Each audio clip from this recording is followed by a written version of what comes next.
Hey everybody, welcome back to the channel. Here we are going to break down the NFL Week 4 slate. I know you guys are used to me making a video for every single position, getting out a ton of stuff every week, but wasn't able to get there this week. Just college student with a lot of schoolwork I had to get done. And next week's going to be even worse. So probably going to be the same thing next week. But then after that, we should be full speed ahead with videos for every single position for the rest of the year. That was just one probably 2 week thing. But thank you guys for sticking around. And of course, if you want to get I'm still on my Patreon. I'm still going to be doing articles and stuff for every single position, like I always do. That's not going away. I'm still getting all that out. So articles for every single position, along with rankings for cash and GPP. You're also going to get articles for, of course, the showdown slates: Thursday, Monday, Sunday Night Football. You're going to get my top stacks rankings, every single stack ranked for me. You're going to get all of my injury notes, so you'll know what to do on Sunday when players get ruled in or ruled out, or if they're already ruled out, what to do. So if I don't go in depth on here, be sure to go over there and check that out. Of course, leave a like on the channel or on the video, subscribe to the channel, leave a comment, turn notification bell. All those things really help me out. Had a ton of growth already this year and want to keep that going. And it's really easy for you guys. Just one little click of a button, and it helps me out. It's free too, so help me out there. But yeah, I think that's really it. This is gonna be a longer video, so make sure to sit back, relax, get ready. Got a lot of information to take in. I'm just gonna go over, I guess, the plays I'm interested in. So I'm not just gonna give you like 5 plays for every position. Like, no, I think I have 16 quarterbacks. I have like 30 receivers to go through. So we got a lot of stuff to get into and a lot of information to get going. But we're gonna start out with the guy on the cover of the video, Baker Mayfield.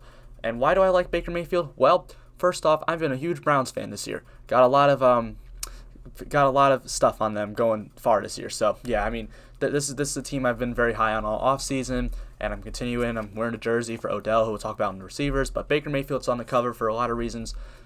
He's only $5,800, which is too cheap for anybody playing against the Dallas Cowboys, in my opinion. But we'll get into the matchups. So we'll go look at the offensive versus defensive line matchup here. It's going to be a positive matchup for the Browns. It's actually the most positive matchup on the entire slate for offensive line. The Browns' offensive line is very good, which is one of the reasons why I was very high coming into the season on them, is their offensive line had a lot of improvement from last year. So one of the highest graded offensive lines by PFF. We go to the wide receivers, where Baker's got Odell, Kadarius Hodge, and Jarvis Landry in the slot. They're going to be going up against rookie Trayvon Diggs, Daryl Worley, and Jordan Lewis. Chidobe Awuzie is out for a few weeks, so he's not playing. That was her number one corner. When we go look at the overall matchup there, it's going to be overall positive matchup for the wide receivers for Baker. Austin Hooper's right now the tight end, but I don't think he's going to play. Hunter Bryant will get in, or Harrison Bryant will get in instead. I mean, the tight end's just not utilized in this Cleveland offense that much, so I'm really just not all that worried about that anyway. Then we got safeties for Dallas, or Darian Thompson, Xavier Woods, and the receivers are going to grade out positively against them. Overall, it's going to be a very positive matchup, but the reason I really like Baker a lot this week, the game total on this game is 55.5. It's the highest total game on the slate, and the Browns are not favored. They're going to be playing from behind, so that's going to be a lot more throwing for Baker Mayfield.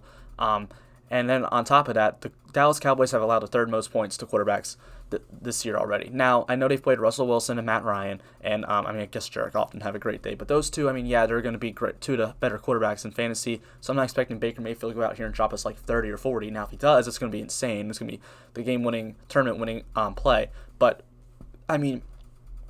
this team is just giving up points. They're just all year. This team is going to be in shootouts literally all year. The Dallas Cowboys will be. So when you get Baker Mayfield for $5,800, okay, let's just say when you get a quarterback that's going to be playing from behind with good receivers against the Dallas Cowboys, yeah, I want to go there. So Baker Mayfield definitely someone I like for this spot. So, yeah, he's a great play for cash for me just because he's only $5,800, and then I love him in tournaments as well. He's not getting a ton of ownership right now.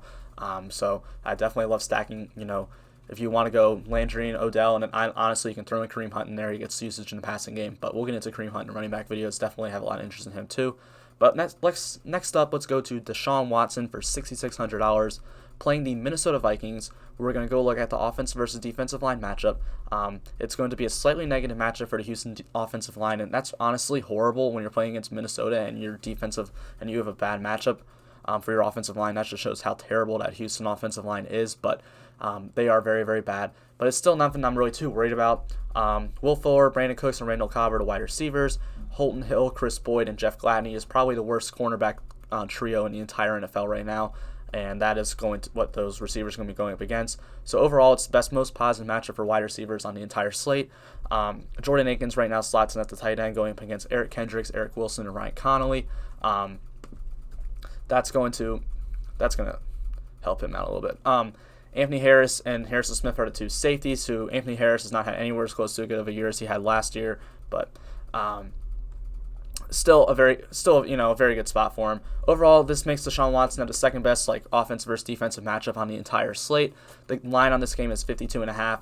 They are favored, but this is a game that's going to be close. It's going to be a lot of scoring. I think this game could, honestly, I wouldn't be surprised if this game ends up the highest scoring of the slate, because on both offenses you have explosive good players. Like in Houston you have Deshaun, Will Fuller, even if you want to call David Johnson. And in Minnesota you have Dalvin Cook and Adam Thielen, and both these defenses are complete garbage. So two of the worst defenses in the league. So this game could have a ton of scoring. I love stacking Deshaun and Will Fuller this week. This could be Will Fuller week, guys.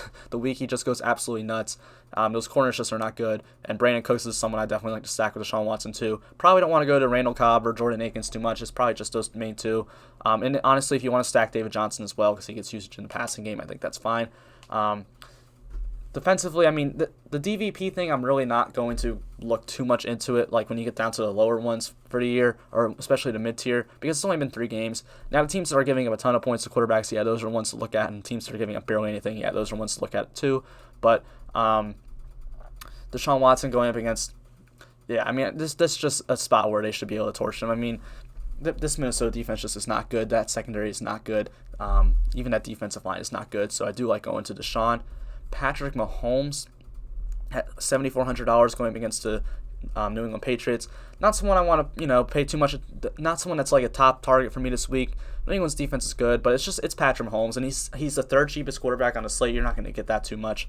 We go look at the offense versus defense line. It's a positive matchup for the Chiefs. Tyreek Hill, Sammy Watkins, and Mecole Hardman in the slot for the wide receivers. Going up against Stephon Gilmore, who has not had a good year. He has not been very, very good. J.C. Jackson and Jonathan Jones are the corners. Overall, it's going to be positive matchups for the for the Kansas City Chiefs. Travis Kelce's a tight end going against Jawan Bentley, Brandon Copeland, and Terrence Brooks. That's going to be the best positive matchup for a tight end on the slate. Then you got Adrian Phillips and Devin McCourty are the two safeties, and that's going to also be that's actually going to be a slightly negative, but it's really more like even matchup for the Kansas City Chiefs there. Overall, we have a positive matchup for Mahomes. They are favored in a 54 total game. New England's literally dead even on points allowed to their quarterback position, so I think this is a spot where Mahomes is fine. I mean, it's just someone who's probably not going to get a ton of ownership this week because they are playing New England, who has upside. He's fine in all formats. I don't usually like to go expensive quarterback in cash, but the quarterback's just been scoring so much this year that I don't hate going there at all. But it's probably more of a tournament play for me. Then we got Josh Allen, the MVP. Yeah, I called him the MVP right now. I don't care about Russell Wilson. Yeah, he's good, but I love Josh Allen. $7,300 going up against the Las Vegas Raiders. When we go look at the offensive versus defensive line matchup, it's going to be a positive matchup for the Buffalo Bills. Stephon Diggs, John Brown, and Cole Beasley are the wide receivers. When we go look at the cornerbacks, they have Trayvon Mullen, who's looked actually very good this year for the Raiders. Then you got rookie Damon Arnett's out for 6 to 8 weeks of a thumb injury, I think that's what it was. And Nevin Lawson will replace him there. Then you got LaMarcus Joyner in the slot. Overall, it's going to be a positive matchup for the wide receivers. Tyler Kroft, I think, is still going to start. I don't think Dawson Knox is going to play this week. I mean, the tight end's really not that important for Buffalo, even though they had 3 combined last week, the 2 tight ends, but 3 touchdowns, but that won't happen every week. When we go look at the safeties, you have Jonathan Abram and Eric Harris, who really haven't been that good. It's going to be a very positive matchup for the safeties. Overall, it's going to be a positive match for Josh Allen. The total line is 52 on this game. They are favored. They are in Vegas, which is, I guess, not the best thing, but Vegas is a dome. So, I mean, we just like playing quarterbacks when they're domes anyway, especially in the colder months, which we're not in yet. It's only October, spooky season.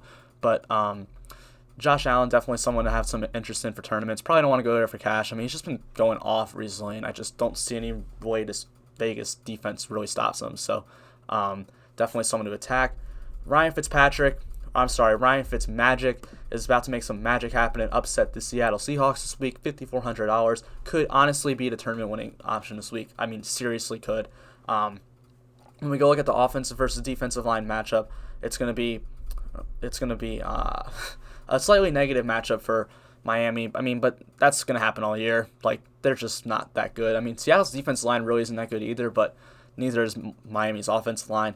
The wide receivers are Devontae Parker, Preston Williams, and Isaiah Ford, and they will be going up against Shaq Griffin, Trey Flowers, and Hugo Amadi. Quentin Dunbar's out for them right now. I don't think he's going to play. I know he's been questionable all week. He didn't really play at all last week, so I don't think he's going to play. If he does play, that's going to be a little bit of an upgrade, but nothing I'm really too worried about. But Quentin Dunbar being out is kind of a big hit for the Seattle defense. But even if he's there, I'm not oh God, I've really got to get away from Fitzpatrick now. So not too worried about it. Just makes maybe maybe ranking one spot down low or something. When we go look at the overall matchup, it's going to be a positive matchup for the wide receivers for Miami. Then you got Mike Gesicki going against Bobby Wagner and KJ Wright. That's going to grade out positively. And then right now I have Jamal Adams in, but I don't think Jamal Adams is going to play. If Jamal Adams misses, this is just a huge hit for his defense. He's the best player on the defense, or maybe second best. Him or Bobby Wagner. Those two are elite. Probably the two best in their position right now, honestly. If that's going to be a huge hit to that defense if Jamal Adams misses. And I don't think I don't think Jamal Adams is going to play. So I'm kind of been planning all week for Jamal Adams to not play. But this is a game with a 54 game total. I think it's the third highest on the slate behind that 54.5, and then of course 55.5. Seattle gives up the second most points to quarterbacks so far this year. This is another team like Dallas that looks like they're going to be in a ton of shootouts this year. So attacking them through the air is going to be a spot to go to. We don't want to attack Seattle through the ground. They've had a very good rush defense start the season.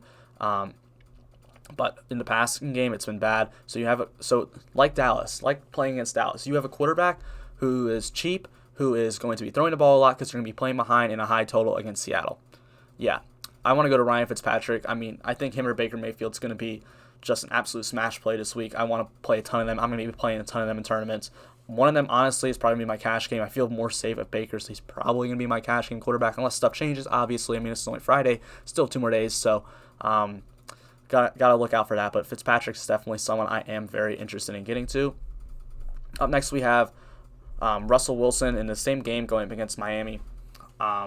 Look, Russell Wilson is fine. This is a great matchup for him. And if we go look at the overall matchup, it's going to be very, very positive for him. DK Metcalf, Tyler Lockett, they're going to torch those corners. Xavier Howard, the safeties, Eric Rowe, McCain aren't anything too special.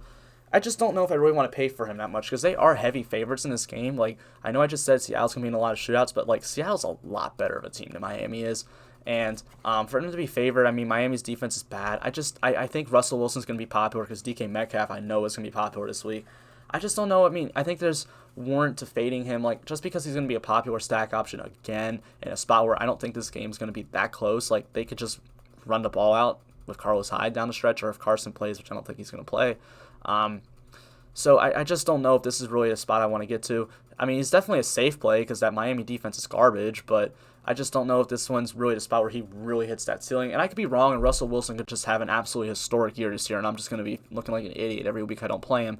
But I don't think this is really the spot I really want to get there. I think there's other spots that are cheaper, and there's other spots I want to pay up for in other positions, especially at running back this week. So maybe Russell Wilson stacks aren't the way to go, but definitely want pieces of this game. Definitely want Metcalf and Lockett, who we'll get to there. Up next, we got Matthew Stafford going up against the New Orleans Saints, $5,900. When we go look at the offensive versus defensive line matchup, it's going to be a slightly negative matchup for the Detroit Lions. Kenny Golladay, Marvin Jones Jr., and Danny Amendola are his 3 starting receivers. They're going to be going up against Marshawn Lattimore, Janoris Jenkins, and Chauncey Gardner-Johnson. TJ Hawkinson is, of course, their tight end, going up against Caden Ellis, Demario Davis, and Alex Anzalone. That's going to be a positive matchup for Hawkinson, and Malcolm Jenkins and Marcus Williams are the 2 safeties. When we go look at overall matchup, though, this is going to be a positive matchup for Matthew Stafford in Detroit. New Orleans defense has been horrible to start this year. They've allowed the 5th most points to quarterbacks. They've allowed a ton of spots to receivers. Marshawn Lattimore's been horrible. They're not favored in this spot. They're going to be playing in a dome. Second highest total game on the slate. So yeah, I definitely like going to Matthew Stafford. Definitely like stacking him with MJJ or Kenny Golladay. Both of them look like they have good spots, and even want to throw in Hawkinson, of course, I like going there as well. So definitely have a good bit of interest in Matthew Stafford. I cannot believe I am going to be suggesting Kirk Cousins in Draftkings. I never play Kirk Cousins ever. This is just a guy I just don't like to play. I just don't think Kirk Cousins is very good. $5,600 against the Houston Texans.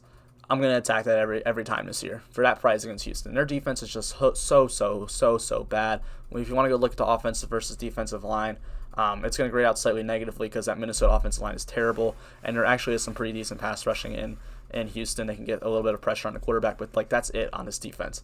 Then you got Adam Thielen, Justin Jefferson, and Chad Beebe are the wide receivers going against Bradley Roby, Vernon Hargraves, and Lonnie Johnson. That's the spots I really want to attack. Are those two right there? Going to be a very positive matchup for the Minnesota receivers. Kyle Rudolph's the tight end going up against Benardrick McKinney, Zach Cunningham, and Michael Thomas. Not the receiver, the line, or actually safety, who plays a lot of safety / linebacker. That's going to be a positive matchup there. Eric Murray, Justin Reed are the two safeties. It's going to be an overall positive matchup for Kirk Cousins. When we go look at the game script total line, it's a 52.5 game total. We talked about this, how this game I think could be one of the highest scoring games on the entire slate. So I think Kirk Cousins could score a ton of points and be like the optimal play this week. Really like what Kirk Cousins can do. Just this defense is just so bad, and they're gonna be playing. I mean, theoretically from behind, but I think it's gonna be a shootout. I honestly don't love, because I've never loved stacking Kirk Cousins, but I don't think Kirk Cousins, Adam Thielen, Justin Jefferson, especially if he's gonna be getting Vernon Hargraves or Lonnie Johnson, I don't think those stacks are horrible. I think they're good stacks. Definitely want pieces of Minnesota, and I think when I start wanting pieces, I start liking the quarterback a little more. So Kirk Cousins definitely someone I have some interest in as a stack this week. I put Daniel Jones in here, but honestly, do we really want to play him at this point? Like, I can't believe I'm saying that because I'm a Giants fan, but like, do we really want to play Daniel Jones at this point? He's 5,100, but it's like Joe Burrow in Cincinnati, but I think Burrow's better, and like this week they're playing Jacksonville, where his offensive line just sucks. Like, Daniel Jones is getting pressure, like I remember week 1 was like 68% of the plays he got pressure on. It's ridiculous. The offensive line is just complete garbage. And if we want to go look at it, we got the offense versus defensive line, who they're playing against a good defensive line here. It's a negative matchup for them. Darius Slayton, C.J. Board, and Golden Tate are receivers. There's no Sterling Shepard. Going against Jalen Ramsey, Darius Williams, and Troy Hill. That's a tough matchup. They're going to be lining up against Evan Ingram. Evan Ingram's going to be the tight end, who's been horrible this year. Kenny Young, Micah Kaiser, and Jordan Fuller are linebackers. And Taylor Rapp and John Johnson are the safeties. I mean, it's just not a good spot for him. They are going to be playing from behind, which is why I put him in here. It's not really that high of a total game, but it is a game where I think the Giants' offense could see they could score a little more when they had Barkley and Sterling Shepard, and now they don't have them, so probably not. Honestly, I kind of just talked myself out of Daniel Jones, so I'm not really interested in him at all anymore. Derek Carr's another one who I put on here because Buffalo's defense has not been what it was, so I'm not too completely worried about Buffalo playing against Buffalo anymore. Derek Carr's only 5,300. I think he's a solid cash option. Colton Miller, I'm sorry, I don't know why I start talking about the offensive lineman. I don't really want to go into the players in depth. When we go look at the matchup, it is a bad matchup for the offensive line for the Raiders, but like everywhere else is pretty solid. They're down Bryan Edwards and Henry Ruggs, so that's fun. Zay Jones, Nelson Aguilar, Hunter Renfrow are the starting receivers. Trey White, Levi Wallace, and Teron Johnson are the corners. It's going to be an overall positive matchup there. Darren Waller's the tight end going up against Tremaine Edmonds, Matt Milano, and A.J. Klein. That's a tough matchup. I don't usually like to play tight ends against Buffalo. Then you got Micah Hyde and Jordan Poyer are the two safeties. It's going to be a slightly positive matchup for Derek Carr here. I just think he's kind of like a safe option. If you really want to go cheap in cash, I think that's what Derek Carr is. I don't want him in tournaments. I really don't even think I need to play him in cash this week, but you can get there if you want to. If you really want to go like full stars and scrubs, I think like Derek Carr is a good spot for that. Buffalo's allowed to 8th most points to quarterbacks. They're going to be in a lot of high-scoring games this year. That defense isn't what it was last year. Outside of Trey White and Matt Milano, they're very good, and then like Ed Oliver's looked solid. But like outside of that, it's just that Buffalo defense isn't what it was. So don't hate going there at all. We got Teddy Bridgewater going up against the Arizona Cardinals. $5,600 for Teddy Bridgewater. I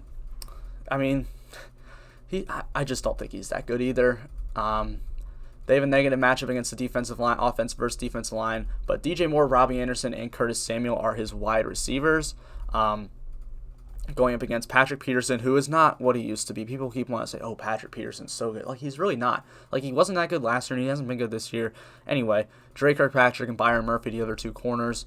It's going to be a very positive matchup for the wide receivers in Carolina, which is really the main reason why I like Teddy Bridgewater is because of the wide receivers, cornerback matchups. And you have Chris Banjo and Budda Baker in the safeties, which are two pretty solid safeties. Overall, positive matchup for Teddy. They're not going to be favored. It's a 52-game total. Arizona hasn't really allowed a lot of points to quarterbacks this year, but I like the receivers. I like the quarterback. That makes me like the quarterback a little bit. So I think he's a solid, undervalued stack option, but I don't really know if the ceiling's really there for Teddy. I think he's another just solid cash option.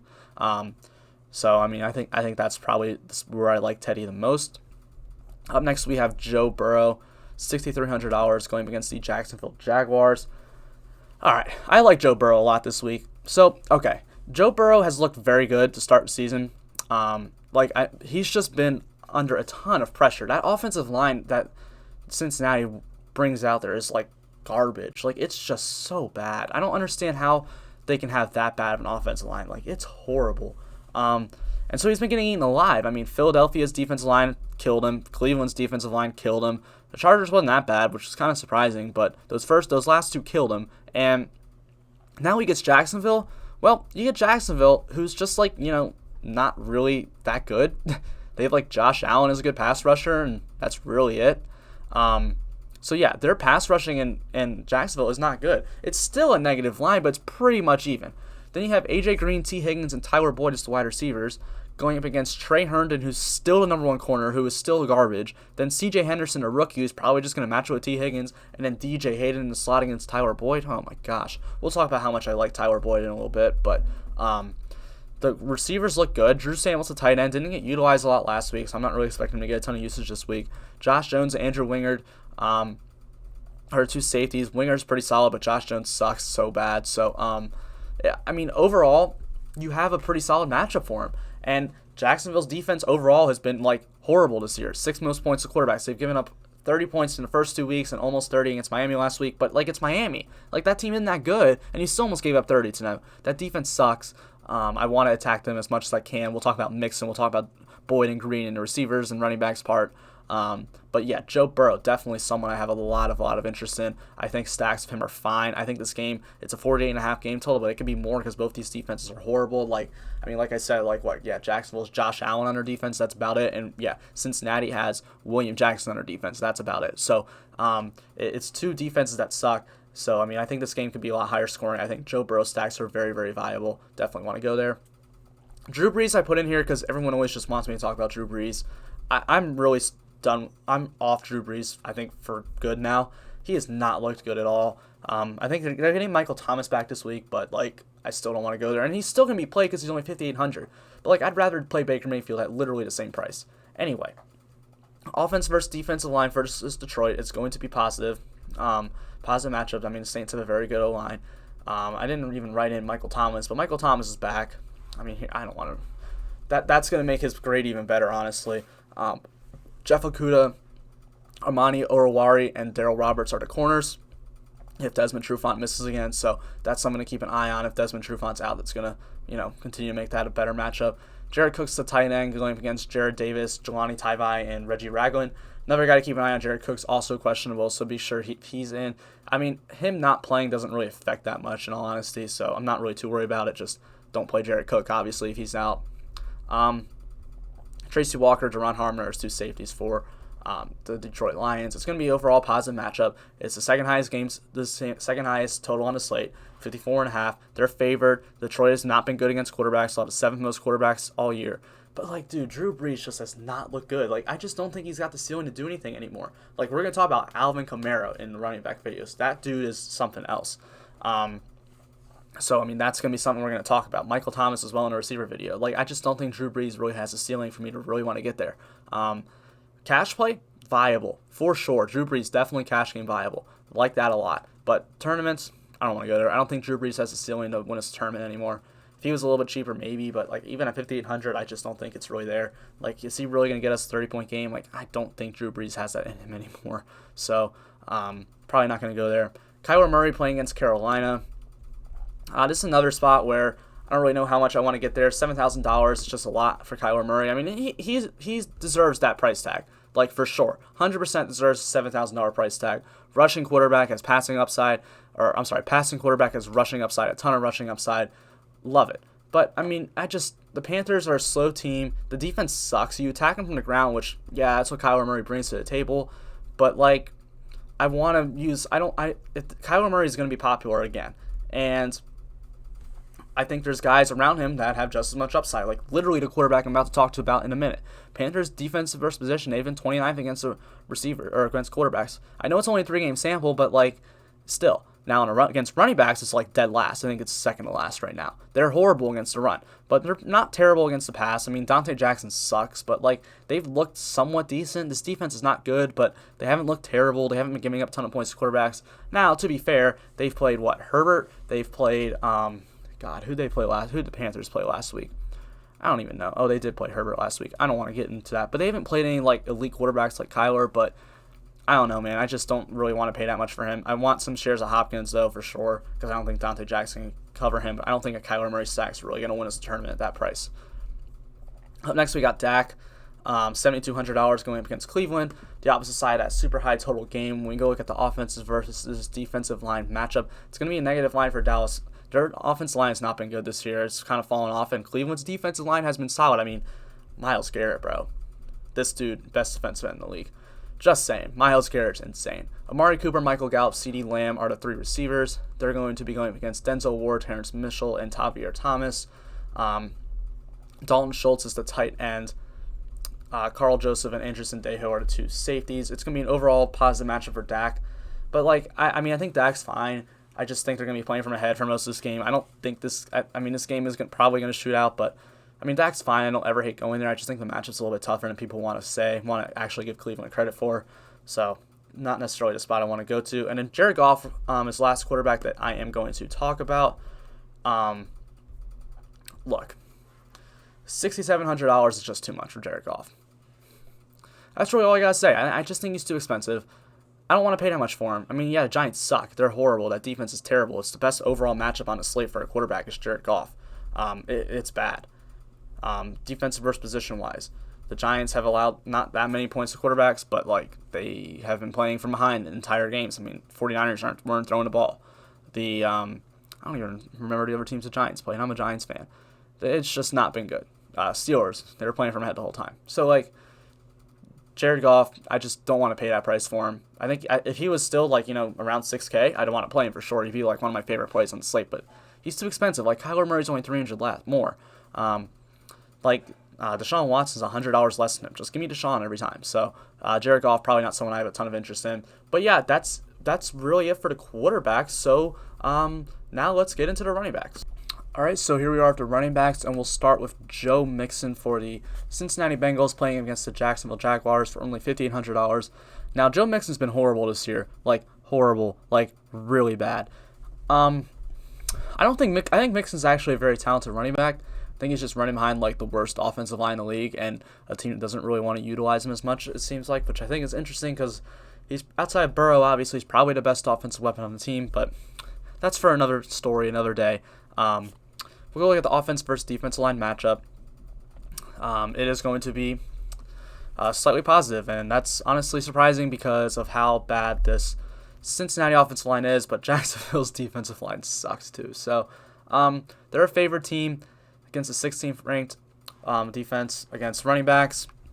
When we go look at individual rushes, week 1, he's averaging 17.33 rushes per game, along with 3 targets per game, so an average of 20.33 touches per game. So he's got the usage at running back that's going to get that usage at 5,800 against Jacksonville should actually do good. So maybe Joe Mixon can do good. It would be nice for my fantasy team this week if he did. But yeah, I mean, I think he's a solid option at $5,800. Never really too excited to ever play Joe Mixon on Draftkings or fantasy, but he was there. I had to take him. So Joe Mixon, definitely someone I have some interest in. Now we'll go to the Cleveland Browns, where I'm more interested in Kareem Hunt for sure this week. 6,200 versus Nick Chubb 7,000. When we go look at the offense versus defensive line matchups, it's gonna be very, very positive because I got a trade proposal in fantasy football. That's fun. Because like the offensive line for Cleveland is very good. Like it's one of the best in the league. Good. And the defense line for Dallas sucks. They have not been really that good. Aldon Smith's looked really good this year, but even DeMarcus Lawrence hasn't looked like fantastic.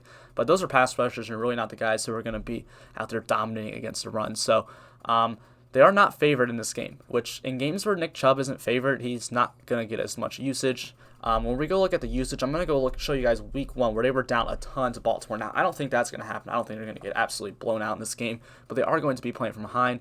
Nick Chubb only had 11 touches, and Kareem Hunt had 19. So Kareem Hunt's going to get usage through the air when they're playing from behind. So I think he's definitely the running back I'd rather get more exposure to. The matchup's great, though, for both of them. If you want to get Nick Chubb, that's fine. Honestly, I don't think I'm going to play too much Nick Chubb this week, if any. David Johnson's the next running back we're going to talk about. $5,600 going against the Minnesota Vikings, who I just talked about, Deshaun Watson, and how great of a matchup that one was. When we go look at the offensive versus defensive line matchups, it's going to be overall a positive matchup for the Texans. I mean, just Minnesota run defense is horrible, man. It's so bad. Torched by Jonathan Taylor. Honestly, they didn't really get torched by Derrick Henry, which was kind of honestly surprising, but they didn't. But, I mean, they're not good. It's just not a good defense. They've allowed 9th most points to running backs this year already. 52.5 game total. Texans are favored, so that's going to help David Johnson. He gets usage in the passing game. Duke Johnson's back this week, so the attempts probably will be more of week 1 they were playing from behind the whole game, so I don't even want to look at that as much. But, I mean, look, David Johnson, 11, 11, 13 attempts, and then 4, 4, and 3 in targets. So, I mean, he's going to, somewhere probably between like 15 to 20 touches in this game. If they're going to be playing from ahead even more, like they haven't been playing from ahead in one game yet this year, so maybe they're going to be actually winning this game and David Johnson can get more looks, but I think this game could be closer and just become more of a shootout type of game. So, like I've already said in the quarterbacks, Jonathan Taylor, 6,600 against the Bears. Look, this is a tough matchup for Jonathan Taylor, but like at the same time, I really think this guy is like just going to be the next big time running back in the league. When we go look at the offensive versus defensive line matchups, it is going to be a slightly negative line actually for the Colts. This Bears defensive line, run defense, has looked very solid to start the year. This line's only 43, and it's a positive they are favored in the game. The Bears, though, have allowed a 13th amount of points to running backs this year. I mean, they got pretty much Gurley and Brian Hill had a really good game against them last week, but I mean, I don't know. I'm just still not too worried about it. And Jonathan Taylor isn't guaranteed usage. Week 1 we take out, but he only had 13 attempts last week, 26 in week 1, but then in the passing game usage is 2 and 1 in his 2 weeks. So I don't know what his usage is really going to be. Definitely a GBP only play here. Definitely don't want to touch him in cash at all this week. I'll still probably get some exposure to him because I think he's just that good, and I don't think he's going to get that much ownership this week because of the matchup. And last week we saw Jordan Wilkins and Naeem Hines get involved, but he definitely has the upside. Up next we have James Robinson at $6,500 going against the Indianapolis Colts. They're going offense versus, or I'm sorry, did I say the Colts? Oops, that's supposed to say Bengals. Oh well, no biggie. They played it Cincinnati Bengals. When we go look at the offense versus defensive line matchup, it's going to be a very positive matchup for Jacksonville. The Cincinnati defensive line is horrible, and really the Jacksonville offensive line isn't that bad. It's bad, but it ain't that bad. It's not Cincinnati or offensive line bad. So, this is a 48.5 game script game total. They are not favored. I don't know why this is favored. Jacksonville's going to be playing from behind in this game. When we go look at the defense versus position, it's going to be 27. They're one of the actually best run defenses in the entire league right now. So it's not the best matchup in the world for James Robinson, but I definitely still want to attack it. Oh, wait. You know what? All right. I'm sorry, guys. It's been a long week. That's not actually as bad of a matchup as I originally thought. Hold on. No, yeah, there you go. 5th best matchup. I was saying that, and I was like, there's no way that the Bengals have the 27th best rush defense in the league. Yeah, they've allowed the 5th most points to running backs. Never mind. Forget everything I just said. James Robinson is in an absolute fantastic spot. Now, his price is a little bit expensive, and I know he just went absolutely off last week, but that seems like a lot. He's more expensive than Clyde, and I mean, do we really want to take James Robinson at 6,500? It's scary, but I mean, it could work out for sure. Clyde Edwards-Helaire, $6,400 going against the New England Patriots. When we go look at the offense versus defensive line there, it's going to be a positive matchup for the Kansas City Chiefs. It's a 54 game total. They are favored. They are going to be playing against, or they are going against a really tough run defense, New England, though. So that's a little scary, but I don't think I really hate going to Clyde at all. I mean, the usage is going to be there, averaging 18 carries and 5 targets per game, so 23 touches per game for Clyde Edwards-Helaire. Definitely someone I have a good bit of interest in.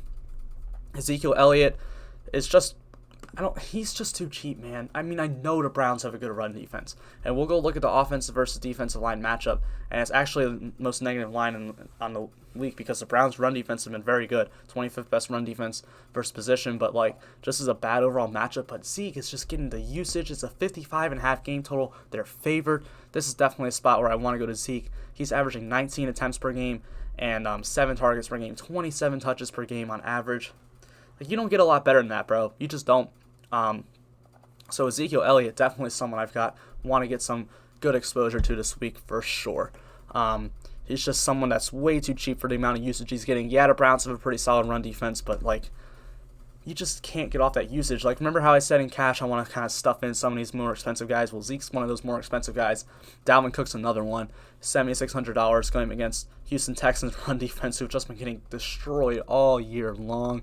When we go look at, they're the 4th worst defensive versus position against the running backs so far this year. It's a positive matchup for Dalvin Cook versus offense versus defensive line. Yeah, they're not favored, but it's going to be a closer game. In a game that was closer last week, we saw where they weren't getting absolutely torched, blown out. We saw Dalvin Cook see 27 touches, so that's more likely what I think we'll see from Dalvin Cook going forward. So definitely someone I want a ton of exposure to. Just love the matchup, love the volume he should get. And the price is fine too. Dalvin Cook $7,600. If he has a really good week this week, probably the cheapest we're going to get him all year. Mike Davis at $5,700 going against the Cardinals. No CMC. So Mike Davis last week had like 22 touches, I believe. Let me go look at that. Yeah, he's got 22 touches last week.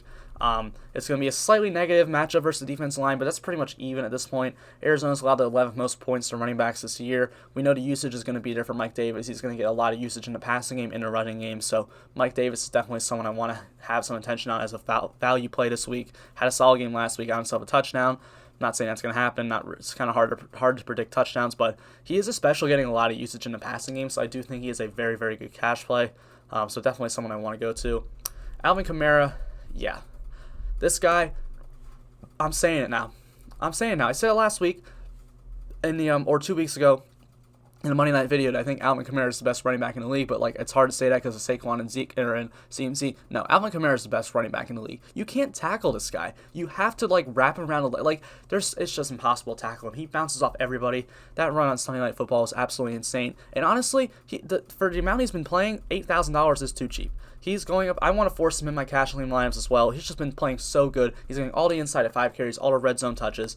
When we go look at the offense versus defensive line matchup, it's going to be positive. They're favored in a 54.5 game total, the second highest total game on the slate. Detroit has been getting torched by running backs this year, 6th most points allowed to running backs this year. When we go look at the usage, he's averaging only 10 carries per game, but 10 targets per game as well, so 20 touches per game. Now, that might come down a little bit with Michael Thomas coming back. He might only get like 8 touches per game, or 8 targets per game, which brings it down to like 18, but like, Alvin Kamara, he's just been so efficient. I don't hate going there. I mean, he's definitely a little scary because maybe the volume isn't there. Like, Zeke's probably safer. Clyde Edwards-Helaire's probably safer. Honestly, Dalvin Cook's probably safer, but like, you just can't. The guy's just been on an absolute tear. He's just too cheap for how good he's been playing. I mean, I'm sure if I don't know. They probably didn't make the salaries after Sunday night, but I mean, we know we can explode for these 30, 40-point games, and Detroit's a spot where I definitely want to go after it. They are not a good run defense. Kenny and Drake, yeah. Kenny and Drake sucked, bro. He's been horrible this year. But look, Carolina, rush defense, Carolina, you just play running backs against over and over and over again. That's what it's going to be like all year, just playing running backs against Carolina because their defense sucks. Only 6,000. Kenny and Drake is going to get the usage. I mean, we go look at his attempts. He's averaging 18 attempts per game and 1.6 targets per game, so he's averaging almost 20 touches per game right now. Carolina is second worst rush defense in the entire league. When we go look at the offensive versus defensive matchup, offensive line versus defensive line matchup, it's going to be positive for Arizona. Not by a ton, but it's positive. They're favored in a pretty high total game at 52, so Kenny and Drake should get more usage. And Carolina's just bad against on the ground. They've allowed touchdowns to running backs in like 14, 15 straight weeks now, going back to last year. So yeah, they're just going to get torched again. So Kenny and Drake, definitely someone I want to get some exposure to. Then we'll close this out with the two other value plays I like, Darrell Henderson Jr. and Carlos Hyde. Look, when we go look at the offense versus defense line matchups for both these guys, we have both of them grade out positively. Carlos Hyde, though, we'll talk about Carlos Hyde first, is in that 54 game total against Miami Dolphins. They've allowed the 12th most amount of points to running backs so far this year. Chris Carson's probably not going to play. Obviously, if Chris Carson plays, then yeah, don't play Carlos Hyde. This is only if Chris Carson doesn't play, and I don't think he's going to play. So he should see probably like 16 to 20 attempts, especially if they're playing from ahead, maybe even more. So at a cheap value play, that's fine. I don't really ever like playing Carlos Hyde. I don't think he's really that good of a running back, but he's just cheap enough where I want to get there. And then Darrell Henderson, with Cam Akers continue to be sidelined, he has seen an average of 16 touches in those, or 16 carries in those 2 games and 3 touches in those 2 games, 19 touches. He's looked really good. Like, honestly, when Cam Akers comes back, I think Darrell Henderson might just be the bell cow for the rest of the year. Completely wasted Malcolm Brown out of that backfield. He's done. So Darrell Henderson looks really, really good. But yeah, I think that's really all I got for the running backs. Now it's time to get into the wide receivers. Here we are for the wide receivers, where we got going to start out with Stephon Diggs for only $1,600 going against the Las Vegas Raiders. When we go look at the overall offense versus defensive matchup, I'm just going to stay over here for these guys, honestly. So Stephon Diggs, he has an overall offense versus defensive matchup that's very, very positive. When we go look at the line, it's a total of 52 for this game, and they are favored in this game against Vegas, so that's a little bit scary. The Raiders have actually been pretty good against receivers so far, but I'm really not too worried about it because the overall defense just really hasn't really been so great. I mean, like, okay, they played against New England last week. It doesn't really utilize receivers as much as we really want them to. Week 2, they played New Orleans, where New Orleans sucks without Michael Thomas on the field, so, Kamara torched them. Traquan Smith and Emmanuel Sanders really aren't going to cut it. And then I don't even really remember who they played in week 1, but they played Carolina, and Robbie Anderson torched them that game. So it's definitely possible. Stephon Diggs does have actually a kind of tough matchup, though, against Trayvon Mullen. He's the 90th best cornerback ranked by PFF right there. So he's actually been, or 90th worst matchup for a cornerback. That's what that, not 90th best cornerback would have been a really good matchup, but no. A tough matchup for Diggs, but he's going to get the volume. I mean, we've seen throughout 3 weeks, he's averaging 9.3 targets per game. So definitely, and we go look at snap percentage, he's been out there for 89% of the snaps, so that's good. So for Stephon Diggs, definitely someone I want some exposure to. I mean, 6,800, which is a little bit pricey, but still not ultimately too worried about it. Now we got Devontae Parker and Preston Williams, our 2 Miami Dolphins receivers, going up against the Seattle Seahawks in a very high total game, a 54 total game that they are supposed to be playing from behind in. Both grade out positively in the offense versus defensive range. And then Seattle Seahawks have allowed the most points to wide receivers in the entire league right now. Through 3 games, they've been getting absolutely torched in the air. On the ground, they've been very, very good, not allowing a ton of points to running backs, but through the air, they've been getting absolutely torched. And then you got Devontae Parker, who's going to go up against Shaq Griffin, who I think is a better cornerback than he's shown so far this year. So that's a kind of tough match, but I'm not going to fade away from playing against Shaquille Griffin right now. That's just not something I'm going to do. But Preston Williams, if Quentin Dunbar misses, is going to get Trey Flowers, who, oh my gosh, Trey Flowers sucks. He's not good.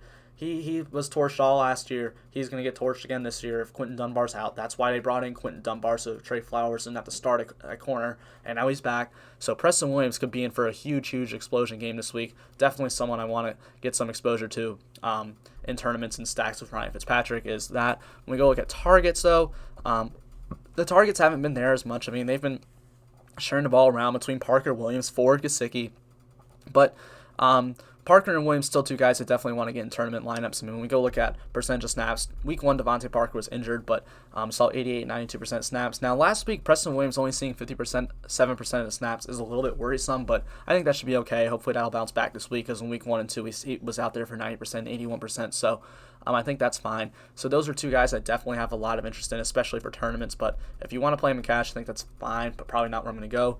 N'Keal Harry is probably someone I really only want to play for cash, because he just doesn't ever provide that much of a ceiling. He's got a positive matchup in offense versus defense. They're playing the Kansas City Chiefs. They're not favored. They're going to be playing from behind, so N'Keal Harry, they're going to be probably throwing the ball a little bit more. Now, Kansas City's been the second best defense against wide receivers this year, and he's going to be going up against L'Jarius Sneed, who's been very good this year as a starting cornerback for the Kansas City Chiefs. So like this is actually a tough match for N'Keal Harry, but he's just so cheap and he's going to get peppered with targets. I mean, well, I don't know about peppered, but he's going to get targeted. He's averaging 7 a game right now, and that's really good. So definitely want some exposure to N'Keal Harry this week.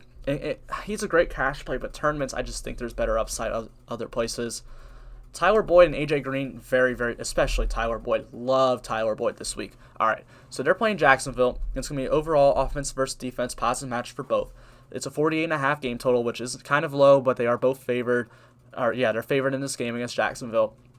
But Tyler Boyd gets DJ Hayden in the slot, and DJ Hayden has been terrible this year. Been getting torched. I mean, the second worst cornerback according to PFF. That's the second best individual cornerback matchup on the entire week for me. We'll talk about the number one later, which is going to be a receiver that, you're going to want to play. So, Tyler Boyd, definitely someone I want to get some exposure to in that slot position. And AJ Green also, like, CJ Henderson's going to keep guarding number 2 guy, which is going to be T. Higgins. AJ Green's still going to get Trey Herndon, who is also like not good. Like these guys are not good corners at all. They should get torched. I mean, AJ Green's been getting a ton of targets per week. I mean, averaging 9.3 targets per game, and then Tyler Boyd averaging 8.6. They're the 2 highest targeted players on his team. Definitely like going to Burrow stacks with both these guys. And honestly, I don't know if I'd play Green in cash, but Tyler Boyd in cash for only $6,100 is something I definitely like going to. Would definitely be interested in going to Tyler Boyd for cash this week, but probably not AJ Green. Is probably more of only a tournament play, but like stacks for both sides. Then we'll go to the Cleveland Browns, 2 receivers that I'm interested in, and that's Odell Beckham Jr., the jersey, and Jarvis Landry. They're not favored in the highest total game on the slate, going against Dallas, who's allowed the second most points to wide receivers all year long. Odell Beckham gets an individual matchup with Trayvon Diggs, the rookie Trayvon Diggs, who has not really been good at all this year. He had that great play last week against DK Metcalf when DK Metcalf actually torched him and was an idiot and just jogged to the end zone. Diggs came around and punched the ball out. So, I mean, he got torched, but he ended up making the right play, I guess. So, but yeah, I mean, Trayvon Diggs is really not that good. I think he can be. He was looks like someone who has a lot of upside, just needs some time to learn the NFL, but he got thrown to Dallas where they have nobody, and now he's the number 1 guy without Chidobe Awuzie, who's going to be guarding Odell. I like that. Jarvis Landry's in the slot against, I forgot the corner's name. He's not good either. Jarvis Landry in the slot, against Jordan Lewis, who is just not really that good of a corner either. So both really good matches for both these guys. They're both going to get targeted a good bit. Odell's averaging 7 targets per game. Landry only 4, but if they're going to be playing from behind more, I mean, they're going to be getting targeted way more. I mean, in week 1, Landry, he got targeted 6 times when they were down a ton to Baltimore. They're going to throw the ball a lot. Much easier defense than Baltimore, obviously. So, I think Cleveland, those 2 receivers look really good. Now we'll go to the Houston Texans guys, Brandon Cooks and Will Fuller.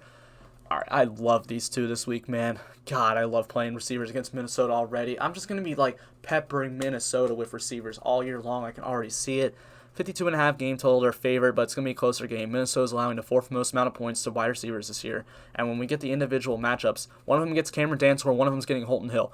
They're terrible. Both those guys are terrible. I think they're both like 2 of the worst in the league, as you can see. It's literally the worst cornerback group in the entire league is in Minnesota, and on the other side of this game, the Houston secondary is garbage too. So to say that they're the worst, man.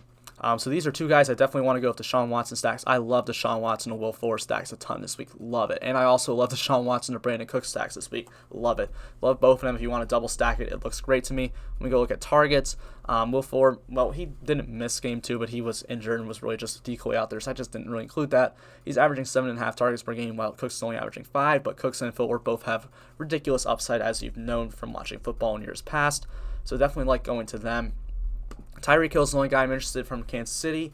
He's got a tough matchup this week, though, against Stephon Gilmore.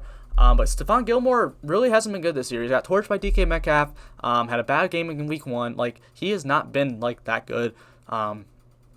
So, I mean, it's still Stephon Gilmore, though, so you got to be a little scared of it. But no one's going to play Tyreek Hill in this matchup, I don't think. So definitely someone to get some exposure to, in my opinion. He's going to get targeted a lot, averaging 7 a game right now. They are favored against New England, but that game should probably be closer because New England's still a really good team.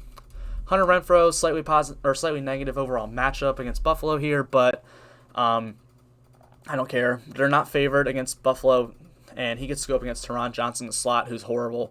Teron's like, that's such a spot to attack. Buffalo with this year is going to be slot wide receivers, and that's what Hunter Renfrow does. And now there is no Henry Ruggs or Bryan Edwards on the team, so it's literally Hunter Renfrow and Darren Waller.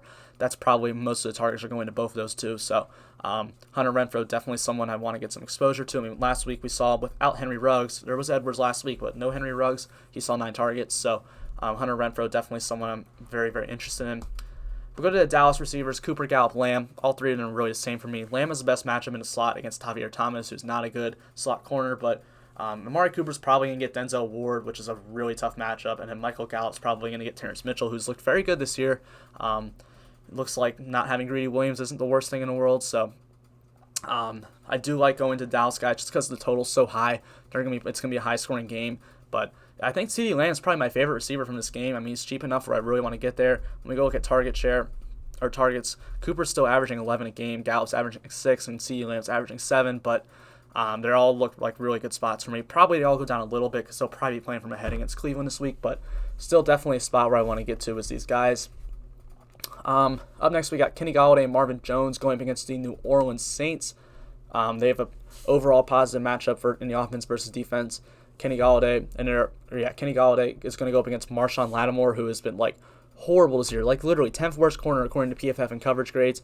I was going over the stats last night because I was like, there's no way Marshawn Lattimore's really been this bad, and he's really been that bad. So Marshawn Lattimore, definitely someone who has definitely been vulnerable this year. Definitely like going to both these guys. Marvin Jones is a little bit tougher matchup on the other side, but against Janoris Jenkins. But I mean, still Janoris Jenkins isn't really that good. So they're not favored in this game. Going to be playing from behind, second highest game total. Definitely like stacks of Stafford in these guys. Last week Marvin Jones only saw 3 targets of Golladay back, but I don't think that's going to be that big. That's going to be a thing that happens. He still played 91% of snaps. He's going to be out there a ton. He'll be getting targeted. So yeah, definitely those are 2 guys I definitely want to get some exposure to in tournaments for sure. Justin Jefferson, Adam Thielen for the Minnesota Vikings are 2 guys I also really, really want to get some exposure to against the Houston horrible secondary Texans. You know who's on the secondary for Houston? Vernon Hargreaves. He's like the worst corner in the league. I mean, he hasn't been this year. He's down there, but he hasn't been the worst this year. He's definitely someone I really, really want to attack. I think I put Vernon Hargreaves in the slot right now, so he's not in the... Or yeah, no, that is Vernon Hargreaves, gosh. So yeah, I mean, 21st best matchup or corner to go against is right now for Justin Jefferson, who just absolutely went off last week. I mean, last week had like 9 targets. Yeah, and Thielen only had 5. But these are 2 guys I definitely want to stack with Kirk Cousins. Probably don't want to go there in cash, but for tournaments, definitely some tournament viable guys with some high upside, high usage in a game they're not favored from, which I think could shoot out. Robbie Anderson, DJ Moore are 2 other guys that I really want to attack this week going up against Arizona. Now, Arizona's been really good against the wide receivers this year, but the cornerbacks do not grade out well at all. Robbie Anderson gets to go up against, I forgot his name too. Drake Kirkpatrick. Yeah, he gets to go up against Drake Kirkpatrick, who's just been completely terrible this year. So that's a great matchup. DJ Moore gets to go up against Patrick Peterson, who isn't what he was anymore. So those are 2 spots that are definitely really, really good individual cornerback matchups. Overall, the matchup looks really, really good. They're going to be playing from behind.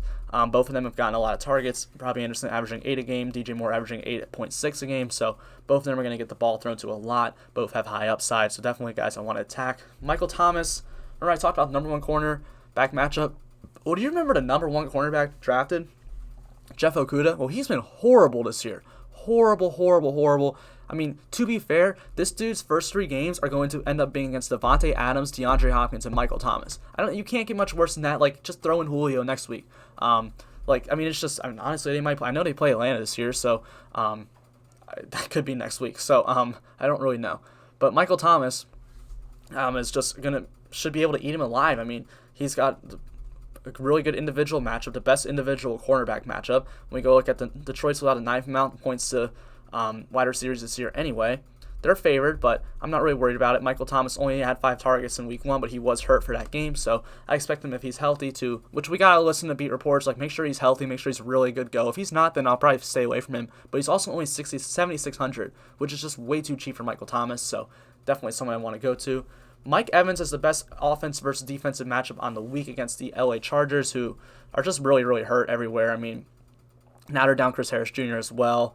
They're down Melvin Ingram. They're down Derwin James. So they're just down a lot of players. A linebacker, Drew Tranquill's out for the year. So they're just kind of screwed right now. Casey Hayward hasn't really been that good this year either. I mean, that's looking like a pretty solid cornerback matchup overall. They haven't only allowed a 22nd amount of points to wide receivers. That's because they played really, really slow. But if Mike Evans just gets one deep bomb, he's going to be great. There also is no Chris Godwin for Tampa this week.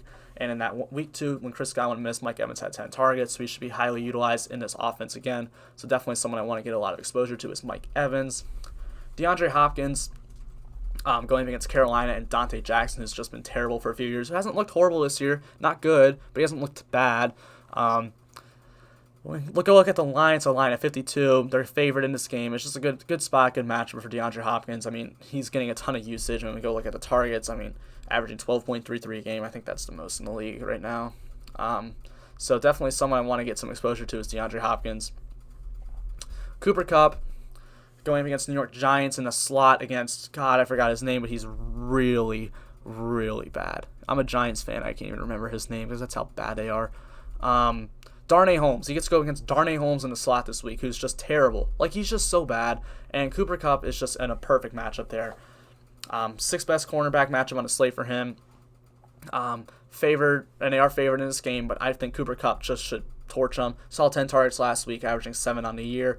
So Cooper Kupp looks in a fantastic spot. And then we'll close it out with the guys that just have been, Seattle's just been on a freaking roll. You got Tyler Lockett, DK Metcalf. Metcalf actually has a pretty tough individual matchup this week against Xavier Howard, but Lockett gets in the slot.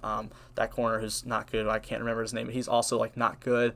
It's a game total of 54. They are favored. They should be able to torch them. I already said about Russell Wilson. I don't know how much I feel about stacks because I think they could just run the clock out, but I definitely want pieces of Lockett and Metcalf. Honestly, more Lockett and Metcalf because I think Metcalf's going to be one of the highest owned players on the slate this week. It's a little too cheap still, so Lockett might be the guy to go to in tournaments. So yeah, definitely 2 guys I'd like to go to this week. We go look at targets. Metcalf's averaging 7 a game and Lockett's averaging 9 a game. I think Metcalf's targets for the most part are going to be more of the upside targets, deep pass touchdowns, end zone targets. But Tyler Lockett's going to get more a game, and he has those deep threat abilities too. I mean, we saw Tyler Lockett have a deep touchdown last week, so those are 2 guys I definitely want to get some exposure to. But I think that's really all I got to say on the receivers. So let's close this thing out with the tight ends, and we'll start out at tight end with Mike Gesicki, going against the Seattle Seahawks, who. This is a $5,100 play for Mike Gesicki, and I absolutely love Mike Gesicki this week. I don't think he's going to get a lot of ownership. I think this is a smash week for Mike Gesicki. Now, before you guys see, the 29 defense versus position, they're good against tight ends. They're really good linebackers. They have Jamal Adams. Well, first off, Jamal Adams probably isn't going to play, so that's one. Bobby Wagner hasn't been an elite covered linebacker his entire career. He's, a good cover linebacker, but really pass rushing and then just playing in the zone has been really what Bobby Wagner's been really good at, not an individual cover guy. So Mike Gesicki, though, the thing that makes me love Mike Gesicki this week is he's lined up in 77% of his lineups this year have been as a slot wide receiver. He isn't really lining up as a blocking tight end really that much. He's been lining up as a slot wide receiver, and Seattle has gotten absolutely torched by slot receivers, one of the dead last in the league to opposing slot receivers. I mean, we saw CeeDee Lamb last week. We saw Russell Gage have a good game against them, and then who was the one other team they played? I don't even remember who else Seattle played, but New England. Julian Edelman went off. So Mike Gesicki lining up as a slot receiver, a big slot receiver, no Jamal Adams to cover him. I think he's the best play on the slate tight end. I could stop right here and just say play Mike Gesicki and that's it. I want to play him everywhere. I think this is a week he just goes off. Last week only saw 3 targets, but he did have one that obviously isn't going to count as a target for his pass interference in the end zone. Should have had 2 touchdowns that game. He's going to get he gets a ton of usage in the red zone. He gets a ton of usage down the field. Ryan Fitzpatrick loves throwing to him up to seams up the middle. So I definitely like going to Mike Gesicki. He's a deep threat too. I think he's going to be an elite tight end in the league in about a year or two, maybe by the end of the year. So definitely someone I want to go to. Mark Andrews is another guy I like going up against Washington. Really the only Raven I think I've talked about on this whole video is Mark Andrews, because Washington's so bad against tight ends, and I mean it's a good overall matchup for him on the offense versus defensive side. When we go look at targets, he's averaging 5 per game, so looks like a good matchup. I mean, he's just gonna what Mark Andrews does, he just goes out there and runs routes and he catches touchdowns. So that's what Mark Andrews is going to do. Always like playing him. Don't ever like not playing him. Travis Kelce is expensive, but New England's actually looks vulnerable against tight ends this year. The best overall offensive versus defensive matchup for the Chiefs this week is Travis Kelce, and for tight ends on the week as well. They have allowed only the 25th amount of points to tight ends, but I haven't really gone up against a team that utilized tight end. Now, they did do a really good job against Darren Waller. And we know what New England does. New England is going to take away one of your options and when they play. They're going to do all they can to take away your best weapon. Last week, that was Darren Waller. Now, who are they taking away? Are they taking away Tyreek or are they taking away Kelsey? Personally, I think you should take away Tyreek Hill. I don't think you should take away Travis Kelsey. So, I will say this. I would not play both those two in a single lineup together. It's a one-off for both of them. Only one in each of the lineup. Even if you're playing Chiefs stacks, only playing one. I'm not playing both. But anyway, I think Kelsey's a very good play. We know the targets are going to be there. He's averaging 9 a game right now. Just been on absolute fire. So Travis Kelsey, definitely someone I want to go to. Darren Waller, I'm a little skeptical of this week because, yeah, Buffalo ranks 11th against tight ends. But, like, week 2, they didn't have two of their starting linebackers. And, yeah, Gesicki torched him. And that's why he torched him, because Matt Milano and Tremaine Edmonds were out. And they had Metelkovic, and then A.J. Klein was still there, but he's really not that good. So, like, Darren Waller had an absolute great spot. But the other 2 weeks when they're, like, Tyler Higbee got shut down last week. And week 1 when Buffalo played, New York's Jets just sucks. We're not even going to count that. But these linebackers, Matt Milano is one of, if not the best cover linebacker in the entire NFL right now. So Darren Waller is kind of in a tougher matchup, but he's going to get a lot of targets, averaging 9 a game right now. They're not going to be like New England and just fully take him out of the game. So I don't hate going there at all. Dalton Schultz, I actually do like a lot in Dallas stacks this week. Cleveland's been horrible against tight ends all year long. This is the highest total game on the slate. They are favored. 4th best matchup against tight ends just right now is the Cleveland Browns, or 4th worst. So Dalton Schultz, definitely someone I really want to get some exposure to. When we go look at targets, he's had 8 a game on average. So Dalton Schultz is definitely someone that I just want to get some good solid exposure to this week in tournaments and not in cash. In cash, I think my cash game tight end's Gesicki, and that's it. But yeah, so Dalton Schultz definitely someone I have some interest in. Evan Ingram's fine. Like, it's a good overall matchup. The linebackers in LA aren't really that good. They're not favored. They're going to be playing from behind. But Evan Ingram's been just bad this year, averaging 6 targets per game. So I think he's a fine option for tournaments. Probably won't go during cash because he's just been so bad. But he's fine. TJ Hawkinson going up against the New Orleans Saints, who have been the worst team in the league against tight ends throughout 3 weeks already. Darren Waller absolutely lit them up. Robert Tonyan had a really good game against them. Robert Tonyan. And then... who they play week 1? Tampa Bay, O.J. Howard had tight end. Like, or a touchdown. Like, they might be the new team that just to target with tight ends this year. If you're playing Stafford stacks, I love getting some T.J. Hawkinson there. Looks like he's going to get more involved in the offense. He's seen 16 targets throughout 3 weeks, so T.J. Hawkinson definitely someone to get some exposure to. And honestly, I don't really know why I put Tyler Higbee on here. I don't really have that much interest in him. He's really not getting utilized that much, only averaging 3 targets a game right now. Going against the Giants, who's a bad defense, is probably why I put him on there.